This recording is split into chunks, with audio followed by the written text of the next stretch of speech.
Bonjour à tous, quel bonheur de nous retrouver à nouveau pour ce programme de 15 minutes de grâce et de vérité avec le pasteur Roland Laos. Nous sommes chaque jour bénis par l'Évangile et je vais commencer par un chant avant d'accueillir notre frère.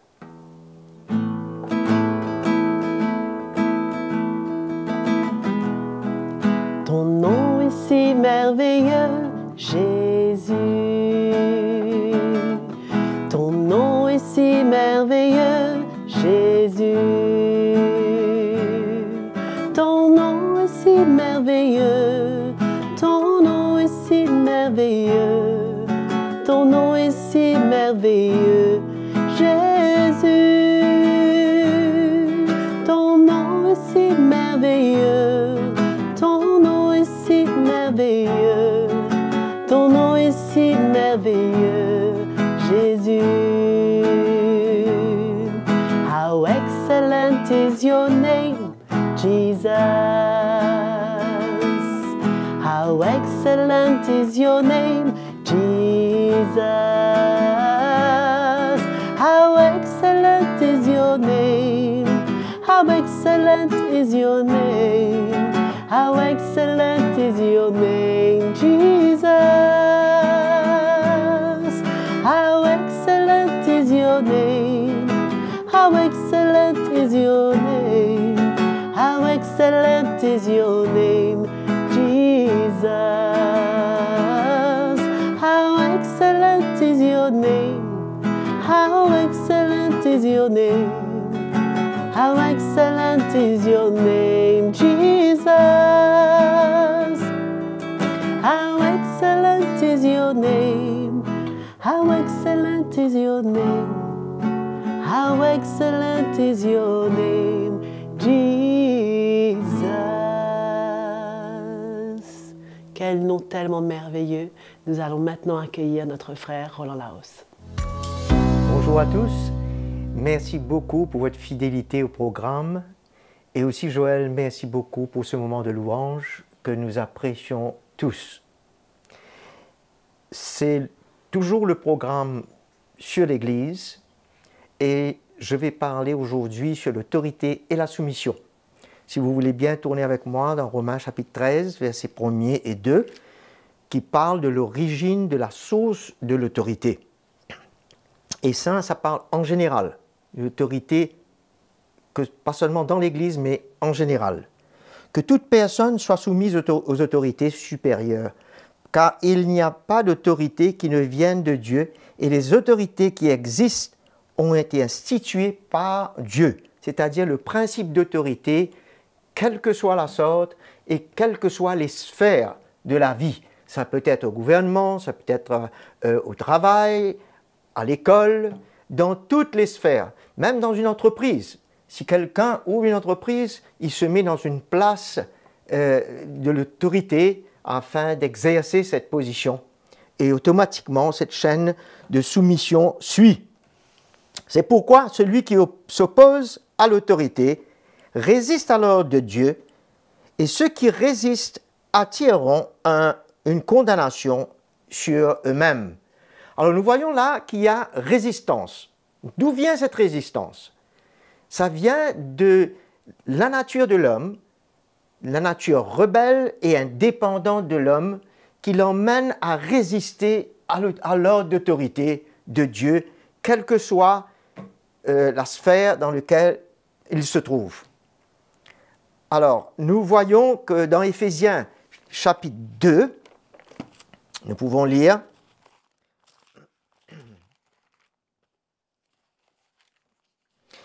le verset 1er, « Pour vous, vous étiez morts par vos fautes et par vos péchés, dans lesquels vous marchiez autrefois selon le cours de ce monde, selon le prince de la puissance de l'air, cet esprit qui agit maintenant dans les fils de la rébellion. » C'est ce que nous étions autrefois, les fils rebelles qui résistaient à tout. Nous tous aussi, nous étions de leur nombre, et nous conduisions autrefois, selon nos convoitises charnelles, nous exécutions les volontés de notre chair, de nos pensées, dans nos propres volontés, bien entendu. Par nature, nous étions des enfants de colère comme les autres. Alors nous voyons clairement comment cela est défini dans Éphésiens, notre état, notre nature, qui nous emmène à résister à tout ce qui est autorité. Ok. Mais grâce soit rendue à Jésus que par la nouvelle naissance, comme il lui dit dans Éphésiens, dans les autres versets, qu'il nous a donné la victoire sur cette nature pour nous donner sa nature à lui, afin que nous puissions trouver la victoire aujourd'hui. Non seulement nous avons trouvé la victoire sur notre résistance que nous avions eue du passé, mais aujourd'hui, de la résistance que notre chair veut manifester envers l'autorité, Dieu peut nous donner la victoire. Quelle grâce aujourd'hui de savoir cela et d'avoir une soumission de cœur selon le Seigneur dans une liberté. Gloire à Jésus.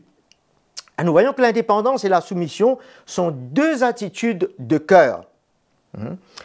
Si nous nous soumettons ou obéissons par principe, comme sous la loi, ça ne veut pas dire que l'indépendance ou la rébellion n'est pas là. Parce que si c'est un principe, une obligation, elle peut bien demeurer toujours. C'est juste l'œuvre de l'Esprit qui peut vraiment enlever, changer notre cœur et nous emmener à avoir un cœur de soumission. Et l'œuvre de la croix est puissante, non seulement pour nous délivrer du passé, mais délivrer aujourd'hui du pouvoir de la chair qui veut nous contrôler et qui veut continuer à vivre comme le passé dans ce domaine. Mais quand nous nous humilions, Jésus fait une œuvre profonde et emmène son cœur en nous. C'est son cœur d'humilité, son cœur de soumission, la manière qu'il se soumettait au Père et faire sa volonté jusqu'à la fin. C'est ce cœur que nous voulons et c'est possible et l'œuvre de la croix peut intervenir en nous profondément. Nous lisons dans Jean chapitre 5, verset 19, concernant ce cœur du Seigneur, cette relation avec le Père. Jésus leur répondit donc, en vérité, je vous le dis, le Fils ne peut rien faire par lui-même, mais seulement ce qu'il voit faire au Père, et tout ce que le Père fait, le Fils aussi le fait également. Alors nous voyons qu'il y a une parfaite relation de cœur, mais une soumission du Fils envers le Père. Et c'est ce que le Seigneur veut emmener dans nos vies.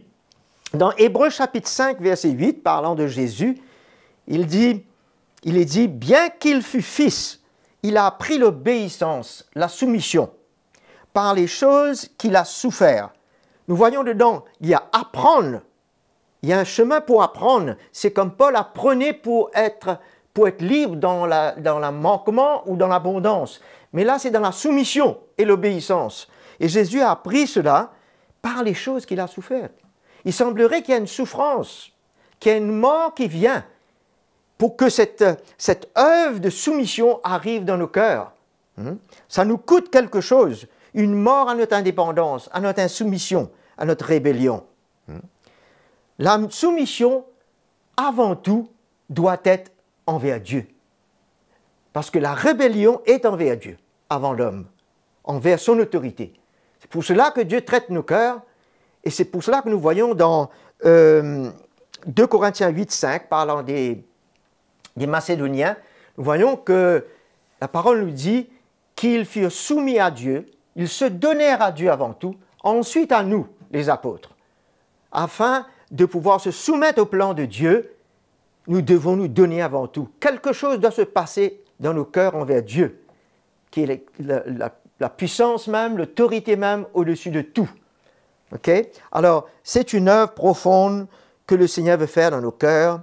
Et dans Hébreux chapitre 12, il nous parle de cette œuvre, une œuvre de correction qu'il veut faire dans nos vies. Dieu veut emmener cette soumission en nous et il a besoin de traiter nos cœurs, il a besoin de nous corriger, il a besoin de nous réprimander et c'est ça qui coûte cette mort en nous pour nous séparer de cette nature qui nous a emmenés à être rebelles pour devenir des fils de soumission maintenant, au lieu des fils de rébellion. Alors nous lisons dans Hébreux chapitre 12, verset 5, « Et vous avez oublié l'exhortation qui vous est adressée comme à des fils. Mon fils, ne prends pas à la légère la correction du Seigneur. Prends attention, fais attention, considère. Et quand il veut œuvrer en toi, ouvre ton cœur. La correction du Seigneur. Ne te décourage pas lorsqu'il te reprend. Souvent, ça amène un sujet de découragement, mais il y a une grande bénédiction qui va suivre cette œuvre. Car le Seigneur corrige celui qu'il aime. C'est clair, nous voyons le cœur de Dieu envers nous et là où il veut nous emmener. Laissons-nous faire. Ne nous laissons pas aller dans notre nature charnelle pour se rebeller, mais laissons-nous faire. Il dit, supportez, non, il dit avant cela, dans le verset 6, toujours, car le Seigneur corrige celui qu'il aime et frappe de verge tout fils qu'il agrée. Est-ce que nous voulons l'approbation de Dieu? Est-ce que nous voulons être agréables à lui? Laissons-le faire dans nos vies. Offrons-nous comme ce sacrifice vivant pour que cela réussisse dans nos cœurs. Alléluia! Il y a un fruit de sainteté et de justice qui va suivre cette œuvre de correction de la part du Seigneur. Et nous voyons comment c'est essentiel, la soumission, pour œuvrer ensemble. Pour que le corps de Christ fonctionne, il est indispensable de trouver la soumission dans nos cœurs afin que nous soyons bien coordonnés, afin que nous puissions interagir l'un envers l'autre et être soumis les uns aux autres dans une crainte de Jésus. Comme il nous dit dans Éphésiens 5, 21, nous puissions nous soumettre les uns aux autres. Ce n'est pas un verset, une parole seulement, c'est une réalité de cœur où on ne le fait pas par principe, parce que la parole le dit, mais dans une liberté que le Seigneur emmène. Alors, une attitude de soumission est indispensable pour construire ensemble l'Église. Nous voyons cela dans le livre des Actes, chapitre 2, verset 42, comment le peuple de Dieu était soumis aux apôtres. Chaque jour, ils se rassemblaient et ils persévéraient dans l'enseignement des apôtres. Ce n'était pas une obligation, c'était une soumission de cœur et un besoin de cœur qui les emmenait à le faire. Dans Actes chapitre 15, nous voyons que les anciens sont en relation avec le ministère apostolique afin de régler un problème qu'il y avait à cette époque dans l'Église. Il y avait une soumission l'un envers l'autre et envers le ministère apostolique. Également dans Actes chapitre 20, voyons que les anciens de l'Église, Paul les fit appeler pour le rencontrer. Nous voyons cette relation qu'il y avait, ce n'était pas une obligation et Paul n'était pas un patron, mais Dieu, à travers la vie de Paul, avait pu, à travers l'Évangile, gagner le cœur et amener ce cœur de soumission dans la vie de tous ces anciens. Tellement important et que cela découle dans nos vies, nous tous, le peuple de Dieu. Dans 1 Pierre, chapitre 5, c'est le dernier verset que nous allons lire, le chapitre 5, verset 5. De même, jeunes gens, soyez soumis aux anciens dans vos rapports mutuels. Revêtez-vous d'humilité. C'est là où réside l'humilité, dans cette soumission. Dieu résiste aux orgueilleux, mais il fait grâce aux humbles. Vous voyez, quand nous ne sommes pas humbles, nous résistons à Dieu. Mais là, Dieu fait grâce à ceux qui ne résistent pas, celui qui n'est pas orgueilleux, c'est-à-dire qui se soumet à Dieu. Mais il donne grâce aux humbles. Humiliez-vous donc sous la puissante main de Dieu et il vous élèvera en temps convenable. Nous sommes tellement heureux d'avoir cette grâce de vivre la croix dans nos vies. C'est puissant, ça nous transforme. Si nous étions rebelles, nous devenons un fils soumis et une fille soumise. Nous donnons gloire à Jésus ce matin pour son œuvre et qu'il continue à œuvrer dans nos vies. Que le Seigneur vous bénisse et je vous revois dans la prochaine session. Nous sommes tellement privilégiés d'entendre l'Évangile chaque jour. N'oubliez pas de vous abonner à notre chaîne YouTube CTMI et nous vous encourageons à nous poser des questions ou des commentaires, ou si vous avez un témoignage, n'hésitez pas à nous écrire sur l'adresse qui est affichée sur l'écran.